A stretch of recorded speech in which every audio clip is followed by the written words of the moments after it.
ვაგრძელებთ კამპანიას ჩვენ მგზავრობით საზოგადოებრივ ტრანსპორტში, იცით რომ სამარშრუტო ტაქსი ვიგზავრეთ, დღეს კიდე ვიგზავრეთ ჩვენ საზოგადოებრივ ტრანსპორტის მუნიციპალურ ტრანსპორტს გულისხმობ პრობლემების სახეზეა. პრობლემა არის პირველ რიგში ის რომ არის ფასი მაღალი, გაძვირდა, მაგრამ გაძვირება არ გამოიწვია ის რომ მეტი კომფორტი შექმნიდა მოქალაქეებს, პირიქით გართულდა გზავრობა, ვინაიდან არ არის საკმარისი ავტობუსები და მოქალაქეებს უჭირთ ამ შემთხვევაში ის პრობლემა დგას მოქალაქეებს წინაშე, რომელიც არის დაკავშირებული ერთი ავტობუსი მეორეს გამოცვლით და ერთი ადგილიდან მეორესთან მისვლასთან დაკავშირებით სერიოზული პრობლემაა და ამავდროულად ფასიც იზრდება. ამავდროულად არ არის შესაბამისად უზრუნველყოფილი კომფორტი, როდესაც ზაფხულის პერიოდში კონდიცირება უნდა იყოს და ზამთრის პერიოდში გათბობა, ეს რა თქმა უნდა პრობლემატურია. ასევე ძალიან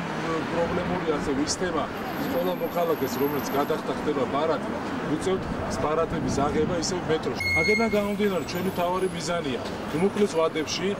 ჩვენ ექსპერტებთან ერთად შევიმუშავებთ მოქალაქეთა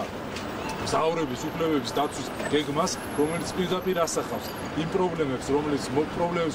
რომელიც დაკავშირებულია თვითონ მარშრუტების შექმნასთან, რომელიც უზრუნველყოფს ბევრი ავტობუსების არსებობას, რომელიც არ დააკმაყოფილებს ჩვენ მოქალაქეების ინტერესებს, მათ კომფორტს და ასევე რაციონალურ ფასებს და ფასების სისტემას, რომელიც იქნება ადეკვატური დღევანდელ პირობებთან დაკავშირებით.